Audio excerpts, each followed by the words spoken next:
Okay, so hi everyone, welcome back to this channel. So in today's video, I'm gonna discuss the three problem of biweekly contest 137, that is problem A, B and C. So this three problem was literally very nice. और मैंने जब contest दे रहा था तो मैंने सी problem किया था n cube में, जिसका टाइम कॉम्प्लेक्सिटी था एन क्यूब। तो वहाँ पे एन था तुम्हारा less than equal to 10 power 2, तो मतलब एन क्यूब होगा तुम्हारा 10 पावर 6। तो इसका मतलब ये है कि ये सोल्यूशन को अगर हम डी में सबमिट करें तो वहाँ पे एन था तुम्हारा लेस देन इक्वल टू 500, तो तुम्हारा एन क्यूब जाएगा 1.25 इंटू 10 पावर 8। ओके, तो अगर तुम सी का सोल्यूशन डी में डालोगे तो एक्सेप्ट हो जाएगा, बट एक्चुअली में होना नहीं चाहिए, बिकॉज जो तुम्हारा टेस्टर है, जो लीड कोड का टेस्टर है, प्रॉब्लम टेस्टर, वो काफी वीक टेस्ट केस डाले हैं जिसके कारण ये एक्सेप्ट हो जा रहा है। तो इसलिए मैं जब कॉन्टेस्ट चल रही थी तो उस टाइम मैं सी का सोल्यूशन डी में नहीं डाला था, बिकॉज आई नो कि ये टीएल ही देगा, बट दिया नहीं ऐसा। और मैंने बहुत का सोल्यूशन देखा जिसका टाइम कॉम्प्लेक्सिटी जा रहा है 1.25 इंटू 10 पावर 8 और उसका एक्सेप्टेड है।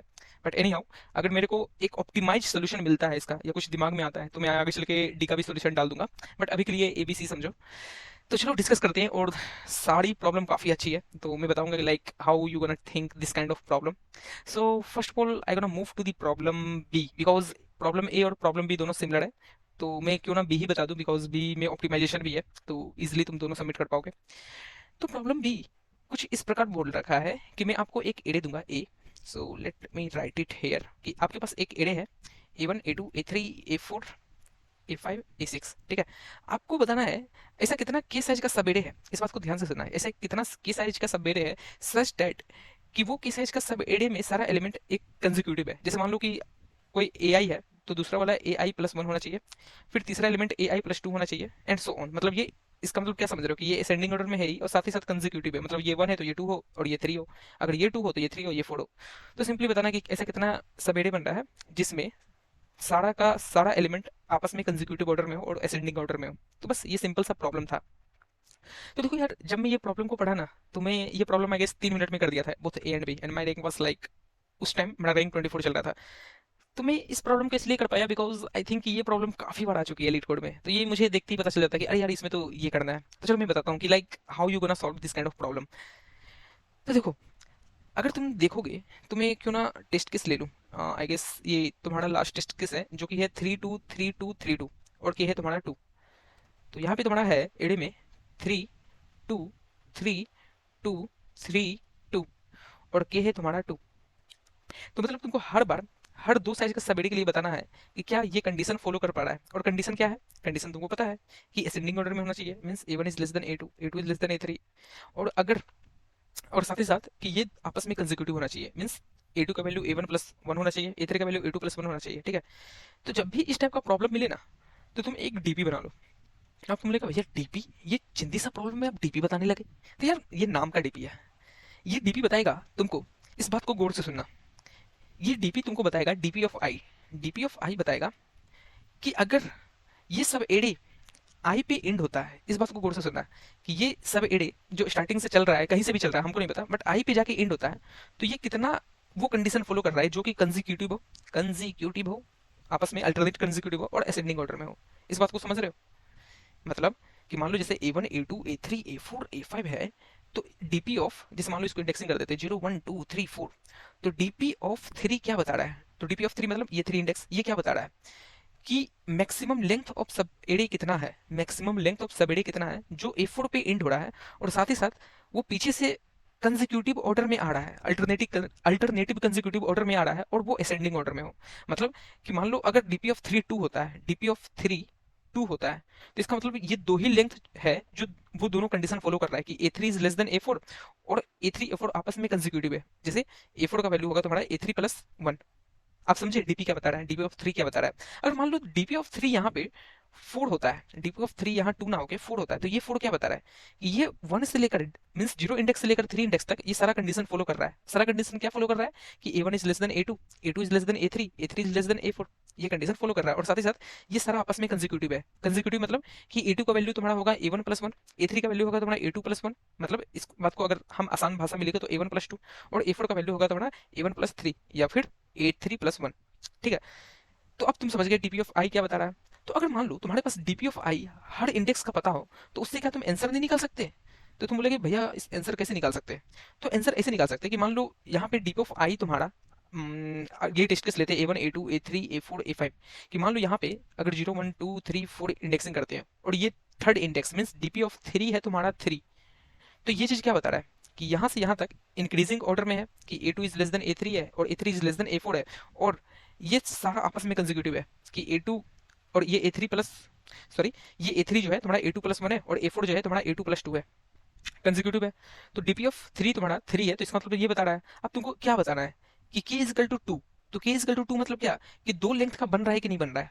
अगर के कंडीशन कुछ दे रखा है कि दो लेंथ का बन रहा है या नहीं बन रहा है, तो तुम खुद सोचो अगर तीन लेंथ का बन रहा है, डीपी ऑफ 3 है, तो मतलब अगर तीन लेंथ का बन रहा है तो दो लेंथ का बनेगा ही बनेगा ना। जैसे कि 1 less than equal to 2 less than equal to 3 less than equal to 4, तो ये कितना लेंथ का बन रहा है, 4 लेंथ का बन रहा है। क्योंकि ये 4 लेंथ का बन रहा है तो 3 लेंथ का भी तो बन रहा है कि 2 is less than equal to 3 3 less than equal to 4। अब 3 लेंथ का बन रहा है तो दो भी लेंथ का तो बन रहा है, एक भी लेंथ का तो बन रहा है, तो हम क्यों ना डीपी का स्टेट रख ले, मींस उसका वैल्यू रख ले कि मैक्सिमम कितना लेंथ का वो एक्चुअली में सब एरिया बना पा रहा है।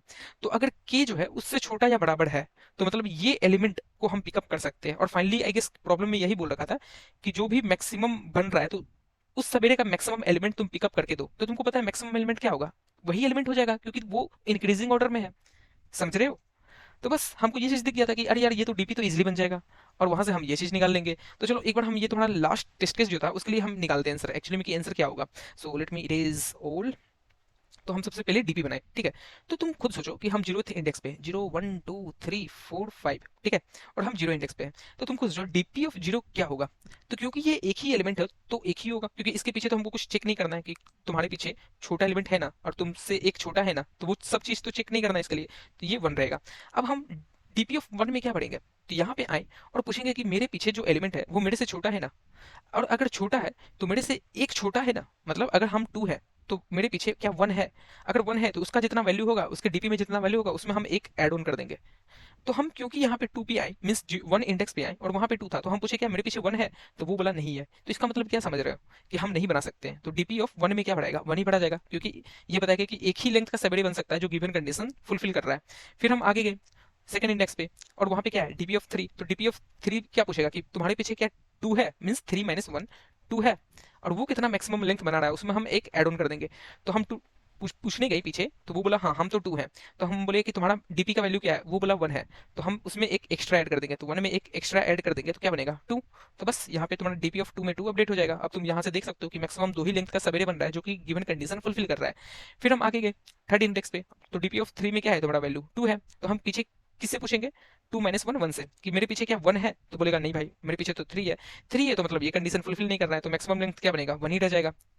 फिर सेम चीज कि डीपी ऑफ 4 में पूछने गए तो वहां पे 3 था, तो 3 से पीछे पूछे कि क्या 2 है, तो वो बोला हाँ है, तो हम बोले अगर 2 है तो देखो तुम्हारा डीपी का क्या वैल्यू है, तो वो बोला 1 है, तो हम उसमें एक एक्स्ट्रा ऐड कर देंगे तो तुम्हारा यहाँ पे हो जाएगा 2। फिर सेम ये चीज फेल करेगा तो यहाँ 1, ठीक है। तो ये बढ़ा गया तुम्हारा डीपी। अब क्योंकि तुम्हारे पास डीपी बन गया तो अब तो इजी हो गया प्रॉब्लम। इजी कैसे, क्योंकि अब तुमको पता करना है कि हमको बताइए के साइज का सब एड़े में कि कितना ऐसा सब एड़े है जो कि के साइज का है और साथ ही साथ वो गिवन कंडीशन फॉलो कर रहा है। गिवन कंडीशन क्या कि वो असेंडिंग होना चाहिए, तो असेंडिंग वाला डीपी बना चुके हैं, ये चीज तो असेंडिंग ही बता रहा है, और साथ ही साथ वो इंक्रीजिंग होना चाहिए और कंजिक्यूटिव ऑर्डर में होना चाहिए कि जैसे A1 है तो यहाँ पे A1 प्लस 1 होना चाहिए, फिर A1 प्लस 2 होना चाहिए, इस ऑर्डर में होना चाहिए।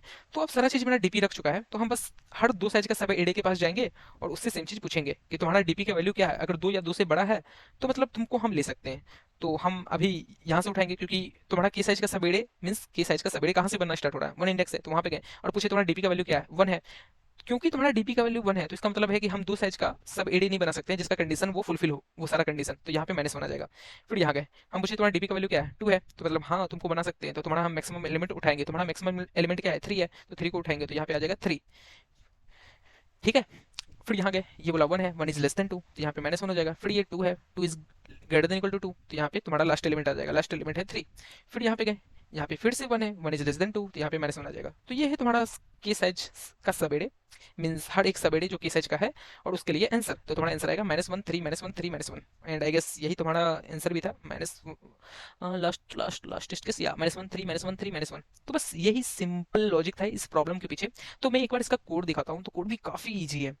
तो ये रहा मेरा कोड कि सबसे पहले मैं एन में साइज रखा हूँ कि वेक्टर का क्या साइज है, फिर एक डीपी बनाया हूँ एन साइज का, और डीपी ऑफ जीरो में 1 रख दिया, जैसे कि वो मैं बताया था कि एक ही एलिमेंट है तो यार 1 साइज का सवेरे ही बनेगा जो कि पहला एलिमेंट है। अब हम 1 से लेकर n तक इटरेट किए और सेम चीज डीपी में भर रहे हैं कि v of i minus v of i minus 1 is equal to 1, मतलब दोनों का डिफरेंस अगर 1 है, ठीक है, तो डीपी ऑफ i में भर दो 1 plus DP of i minus 1, और अगर ऐसा नहीं है तो डीपी ऑफ i में 1 भर दो, कोई दिक्कत वाली बात नहीं है। फिर तुम वेक्टर बना लो एक आंसर नाम का जो तुम्हें फाइनली रिटर्न करना है। फिर हम इस डीपी को इटरेट कर रहे हैं कहाँ से कहाँ तक, के माइनस 1, क्योंकि के साइज का सबसे सबसे पहले कहाँ बनेगा, के माइनस 1 इंडेक्स पे, तो वही डीपी को हम इटरेट कर रहे हैं के माइनस 1 से टिल एन तक, और देख रहे हैं कि if DP of i is greater than equal to k, कि हम क्या मिनिमम की साइज का सबेड़ी बना सकते हैं या नहीं बना सकते गिवन कंडीशन से। तो देख लीजिए कि DP of i is greater than equal to k, तो आंसर में पुशबैक कर दो वी ऑफ आई, क्योंकि वही है मैक्सिमम एलिमेंट तुम्हारा, और अगर ऐसा नहीं है तो क्या पुशबैक करेंगे, -1। बस ये था तुम्हारा सिंपल कोड इस प्रॉब्लम के पीछे।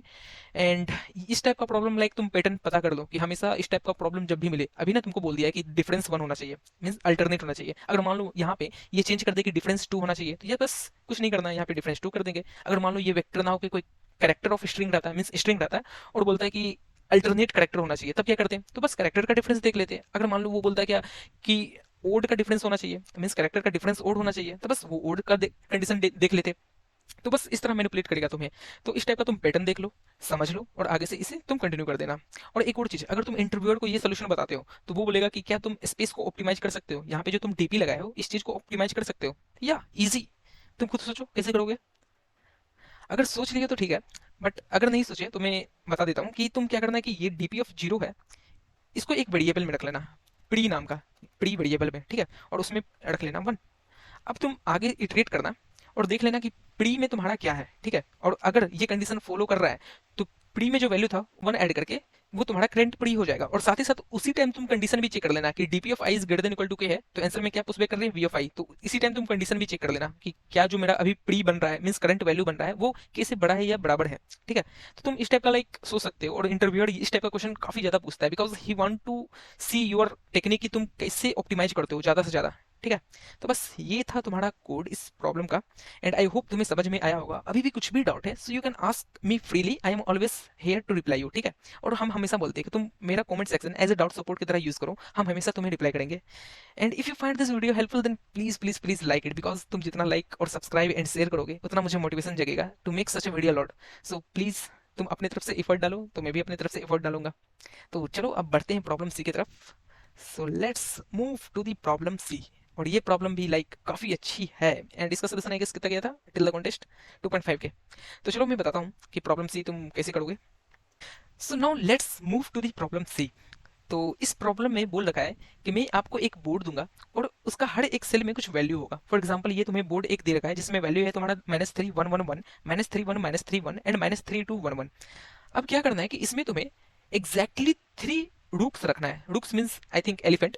तो तुमको एग्जैक्टली 3 रूक्स रखना है सच दैट कि कोई सा भी एक दूसरा रूक मीन्स कोई सा भी दो रुक आपस में कैंसिल ना करे ईच अदर को। अब कंडीशन तुमको पता होगा कि अगर तुम चेस खेलते हो तो उसमें रुक्स का कंडीशन क्या होता है कि वो सेम कॉलम में नहीं आना चाहिए, कोई दो रुक्स सेम कॉलम में नहीं आना चाहिए, या दो रुक्स सेम रो में नहीं आना चाहिए।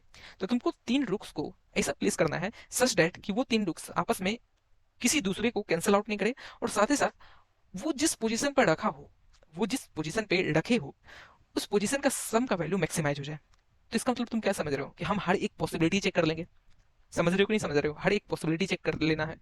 जैसे कि यहाँ पे अगर तुम देखोगे इस टेस्ट केस के लिए तो ये एक रुक्स तो यहाँ पे रखा है, तो वहाँ पे क्या था पहले से एक 1 था, यहाँ पे अगर देखोगे यहाँ पे 1 था, फिर यहाँ पे एक रखा है, यहाँ भी 1 था, और एक यहाँ पे रखा है, यहाँ पे वैल्यू था 2, तो 1 + 1 + 2 4 होता है, और यही तुम्हारा मैक्सिमम आंसर होगा। इससे मैक्सिमम तुम कुछ बना ही नहीं सकते हो, ठीक है।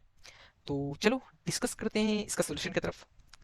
तो देखो यार ये भी प्रॉब्लम में जब पढ़ा था ना तो मुझे एक चीज तुरंत दिख गया, क्या दिखा पता है। So first let me draw the matrix, जो तुम्हारा ग्रिड दिया होगा उसका एक बार मैं ड्रॉ करता हूँ डायग्राम, कि वो एक्चुअली में तुम कैसे पकड़ोगे इस टाइप का प्रॉब्लम को, ठीक है। तो मान लो ये तुम्हारे पास ग्रिड दिया हुआ है और इसमें कुछ वैल्यू है, कुछ भी वैल्यू है, आई डोंट नो। तो तुमको एग्जैक्टली 3 रुक्स रखना है, ठीक है। तो मान लो ये हम रो अगर इंडेक्सिंग करते हैं 0 1 2 3 4, तो तुम्हारा यहाँ पे n का वैल्यू कितना था, मीन्स नंबर ऑफ रो कितना था 100, और नंबर ऑफ कॉलम कितना था वो भी 100 था, मैक्सिमम टू मैक्सिमम। तो क्यों ना हमको पता है कि हम n क्यूब चला ही सकते हैं इस प्रॉब्लम के लिए। तो n क्यूब मतलब क्या, 10/6, एन क्यूब मतलब 10/6 ही ना। तो ये 10/6 तो चला सकते हैं। तो इससे क्या पता चलेगा कि हम हर बार 3 पॉसिबिलिटी चेक करेंगे कि अगर हम पहला रुक्स को जीरोथ इंडेक्स पे रखें, दूसरा रुक्स को फर्स्ट इंडेक्स पे रखें, तो तीसरा रुक्स हम इन सभी में से कहीं भी रख सकते हैं। मीन्स हर बार हम एन क्यूब लूप चला के जितना भी कंडीशन बनेगा देख लेंगे। जैसे मान लो हम यहाँ पे फर्स्ट इंडेक्स पे रखें रुक्स को, और यहाँ पे थर्ड इंडेक्स पे रखे रुक्स को, और यहाँ पे फोर्थ इंडेक्स पे रखे रुक्स को, ठीक है। तो हम मतलब एन क्यूब में हर एक 3 रो का कॉम्बिनेशन चेक कर रहे हैं कि अगर इस रो में रखेंगे तो क्या होगा आंसर, इस रो में रखेंगे सेकंड रो को तो क्या होगा आंसर, इस रो में रखेंगे थर्ड रो को तो क्या होगा आंसर। बट भैया आप कॉलम कैसे पता कर रहे हैं? जैसे मान लो ये कॉलम है 0 1 2 3 4 5, तो भैया आप ये चीज कैसे पता कर रहे हैं कि पहला रो को हमको फर्स्ट ही कॉलम में रखना है, थर्ड रो में जो रुक रखा था मीन सेकंड रो को जिसको हम थर्ड रो पे रखे थे उसे मुझे थर्ड कॉलम में ही रखना है, या फिर जो भी ऑप्टिमल हो फोर्थ कॉलम में ही रखना है, और जो तुम्हारा थर्ड रुक्स था जिसे हम फोर्थ रो पे रखे थे उसे मुझे 0 कॉलम पे रखना है, या फिर उसका कोई ऑप्टिमल होगा थर्ड कॉलम पे रखना है। ये चीज आपको कैसे पता? तो एक बात बताओ मुझे तुम, एक बात बताना मुझे तुम, कि तुम हर बार क्या कर रहे हो एक्चुअली में। इस बात को ध्यान से सुनना कि तुम हर बार क्या कर रहे हो कि तुमको एक्चुअली में 3 ही रुक्स रखना है, 3 ही रुक्स तुमको रखना है। तो क्यों ना हम मैक्सिमम 3 कॉलम वाला एलिमेंट हर एक रो के लिए रख ले। अब तुम बोलेगा भैया क्या बोल रहे हैं, हमको समझ में नहीं आ रहा। मैं ये बोलना चाह रहा हूँ कि मैक्सिमम तुमको 3 रो रखना है, तो क्यों ना हम पहले से हर एक रो के लिए मैक्सिमम 3 कॉलम वाला रुक्स रख ले। अब तुम बोलेगा क्या उससे हो जाएगा? हाँ यार हो जाएगा। मान लो कि हम अगर मैक्सिमम 3 कॉलम वाला रुक्स रख लेते हैं, मैक्सिमम 3 कॉलम वाला रुक्स मतलब क्या, जिसका वैल्यू मैक्सिमम हो। जैसे मान लो यहाँ पे रहता 1 2 5 7 0 2, तो इसमें मैक्सिमम 3 कॉलम वाला रो कौन कौन है? तो मैक्सिमम 3 कॉलम कौन कौन है? एक तो 7 है तुम्हारा मैक्सिमम एलिमेंट, एक है 5 मैक्सिमम एलिमेंट, और एक तुम्हारा थर्ड मोस्ट मैक्सिमम एलिमेंट है यहाँ पे 2, या तो ये 2। तो इसमें से कोई एक उठाते हैं, मान लो ये उठाए, तो तुम्हें इससे कौन कौन कॉलम मिला? मेरे को कॉलम मिला 3 2 1, ये कॉलम मिला। अब हम फर्स्ट रो पे आते हैं, और फर्स्ट रो पे तुम्हारा वैल्यू होगा मान के चलते हैं -5, यहाँ पे 2, फिर यहाँ पे 7, और यहाँ पे 10, फिर यहाँ पे -20, और यहाँ पे 5। तो हम फर्स्ट रो के लिए भी तो मैक्सिमम 3 कॉलम वाले को चूज करेंगे ना। तो इसमें मैक्सिमम 3 कॉलम वाले कौन कौन मिल रहे हैं? तो एक तो ये 10 मिल रहे हैं, एक 7 मिल रहे हैं, और ये 5 मिल रहे हैं। तो इसके लिए तुम इंडेक्स रखोगे तो मिलेगा तुम्हें 3 2 5। सिमिलरली हर एक रो के लिए अगर तुम कॉलम रख लोगे कि मैक्सिमम 3 एलिमेंट कौन कौन सा कॉलम पे है, तो तुम क्या 3 रुक्स नहीं रख सकते डिफरेंट डिफरेंट कॉलम पे? तुम बोलेगा कि भैया कोइंसाइड कर जाएगा, तब यार नहीं करेगा। तुम खुद सोचो, यहाँ पे 3 2 1 है, यहाँ पे 3 2 5 है, मान के चलो ना तुम हर बार सेम ही कॉलम आ रहा है कि जीरोथ इंडेक्स के लिए भी 3 2 1 आया, फर्स्ट इंडेक्स के लिए भी 3 2 1 आया, फिर सेकंड इंडेक्स के लिए भी 3 2 1 आया, तो कैसे कोइंसाइड करेगा? तुम्हारे पास 3 रुक्स है, तो फर्स्ट रो में तुम कॉलम नंबर 3 पे अगर पहला रुक्स रखते हो, तो बाकी रो में तुम्हारे पास ऑप्शन है ना बाकी 2 रुक्स रखने के लिए, 2 और 1 कॉलम, यहाँ भी 2 और 1 कॉलम। मान के चलते हैं हम 1 रो पे सेकंड कॉलम को पकड़े, तो तुम सेकंड रो पे फर्स्ट कॉलम को पकड़ दो। देखो तुम्हारा हर एक जो रो है वो भी अलग है, और हर एक कॉलम भी अलग है। तो इससे तुम क्या समझे कि हम हर एक पॉसिबिलिटी के लिए ये चीज चेक कर लेंगे। क्या क्या चीज चेक करेंगे? सबसे पहली बात बताया कि हम हर एक पॉसिबिलिटी के लिए सबसे पहले रो चेक करेंगे।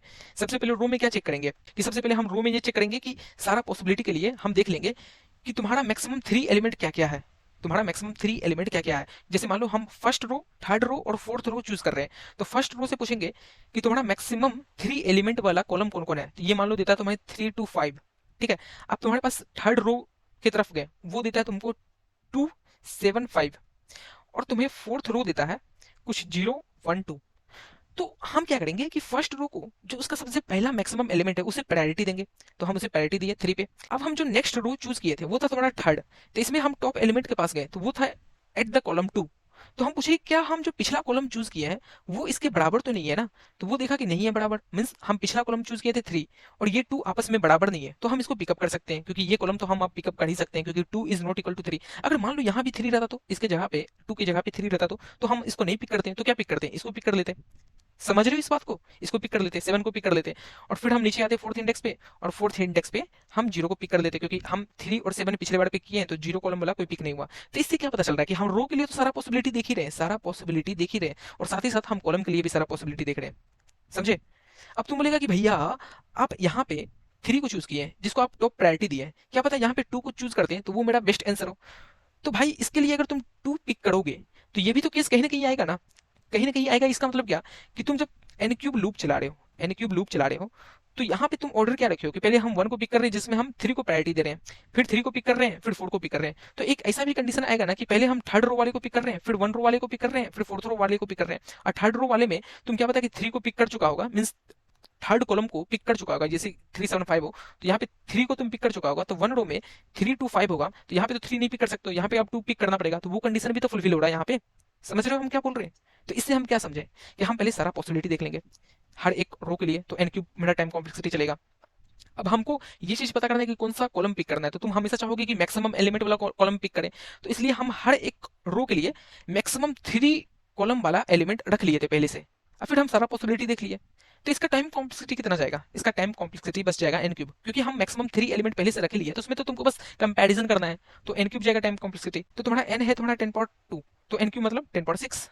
अब आती है बात कि तुम डी प्रॉब्लम में देखोगे तो वहां पे n है तुम्हारा less than equal to 500, means 5 into 10 power 2।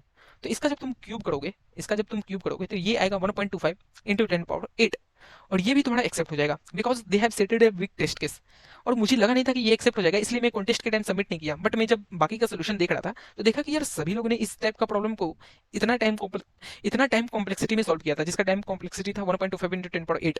तो मैंने भी सबमिट किया सी का प्रॉब्लम डी में, तो वो एक्सेप्ट हो गया, बट एक्चुअली में होना नहीं चाहिए because I have an experience of code forces कि वहाँ पे तुम्हें ऑप्टिमाइज सोल्यूशन डालना होता है, तो इसलिए मैं ट्राई भी नहीं किया था कि क्यों एक पेनल्टी खाऊं रॉन्ग सबमिशन लेके टेली लेके। तो वो मैं किया नहीं, बट यहाँ के लिए हो रहा है because they have setted a weak test case. तो बाकी बाद में इसका अगर ऑप्टिमाइज सोल्यूशन मिलता है तो मैं डी के लिए भी डालूंगा अलग से एक वीडियो, बट अभी के लिए तुम इतना समझ सकते हो एबीसी में, ठीक है। और हम एक बार इसका कोड दिखाते हैं, so let me show you my code for the problem C. तो देखो यार सभी लोग अपने अपने तरीका से इसका कोड लिखे हैं, मैं भी अपने तरीके से लिखा हूँ, तो तुम भी ट्राई करो इसको और ऑप्टिमाइज करो, इसका कोड को और ऑप्टिमाइज करो। तो मैं सबसे पहले एन लिया हूँ, that is nothing but number of row, m लिया हूँ, that is nothing but number of column, और ये मैं एक वेक्टर पेयर बनाया हूँ जिसमें हर एक, तुम कह सकते हो कि हर एक रो के लिए टॉप 3 एलिमेंट कौन कौन सा है और वो कौन कौन सा कॉलम पे है, ये चीज इस वेक्टर में रखा था, ठीक है, एडजेसेंसी ऑफ वेक्टर में।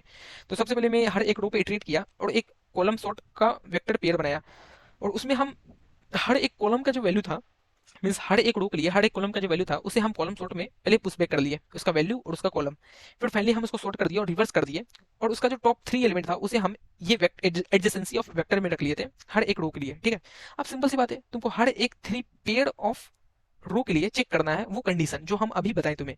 तो वो चीज कैसे चेक करेंगे? तो हम लूप चलाएं for I equal to 0, I less than N, फिर दूसरा लूप चलाएं J equal to 0, J less than N, और तीसरा लूप चलाएं के इक्वल टू 0, के लेस देन एन। बस साथ ही साथ ये देख रहे हैं कि जो रो को हम पहले से पिक कर लिया उसको दोबारा पिक नहीं करना है। जैसे हम मान लो ये आई का लूप था और ये जे का लूप था, तो इसके अंदर क्या चेक कर रहे हैं कि I should not equal to J. फिर हम के का लूप में आए तो इसके लिए हम क्या चेक कर रहे हैं कि I should not equal to K and J should not equal to K, ठीक है। तो सिंपली तुम अब क्या करो कि हम आई को पिक किए तो कौन सा एलिमेंट को पिक करेंगे? जो टॉप एलिमेंट हो, तो वो टॉप एलिमेंट कहाँ मिलेगा? सिंपल, इस हम एडजेसेंसी लिस्ट में टॉप ही एलिमेंट को रखे थे ना, यहाँ पे हम टॉप एलिमेंट को ही रखे थे ना, तो बस उस चीज का हम सबसे पहले ये फर्स्ट वैल्यू में उस टॉप एलिमेंट को रख लिए हैं, और ये फर्स्ट इंडेक्स बता रहा है कि वो कौन सा इंडेक्स मीन्स कौन सा कॉलम पे प्रेजेंट था, तो ये फर्स्ट इंडेक्स वही चीज बता रहा है। फिर इस यहाँ पे यहाँ सेकंड इंडेक्स पता करने के लिए हम चेक कर रहे हैं कि जब तक वो मैच खा रहा है, मीन्स तुम सिंपली लूप चला के देख लेना, या फिर तुम इस प्रकार से देख लेना कि इफ एल्स लगा के कि तुम्हारे पास तो 3 ही एलिमेंट है, टॉप का 3 एलिमेंट, तो उसको देख लेना कॉलम मैच ना करे, तो बस ये कंडीशन में कॉलम मैच कराने के लिए देख रहा हूँ। तो यहाँ से तुमको सेकंड इंडेक्स भी मिल जाएगा कि सेकंड जो रो तुम पिक कर रहे हो वो उसका कॉलम कहाँ प्रेजेंट है, तो ये तुम्हारा सेकंड इंडेक्स मिल जाएगा और ये सेकंड वैल्यू मिल जाएगा। सिमिलरली के लिए भी तुम सेम चीज करोगे, और फिर तुम सारा पॉसिबिलिटी देख के ये तुम्हारा टोटल वैल्यू क्या होगा, जो फर्स्ट वैल्यू होगा, फिर सेकंड वैल्यू होगा और थर्ड वैल्यू होगा, उन सभी का सम, और आंसर में तुम अपडेट कर दोगे maximum of answer comma total. So this was the final code for this solution, and I hope तुम्हें समझ में आया होगा। और अभी भी कुछ भी डाउट है so you can ask in a comment section, I am always here to reply you, and please you can use the comment section as a doubt support because मैं श्योरली तुम्हें रिप्लाई करूंगा। And if you find this video helpful then please like it, subscribe it, and also share to your दोस्त friend who have any doubt in this problem. And I hope तुम्हें इस problem में कोई भी दिक्कत नहीं हुआ होगा। So thank you, have a nice day.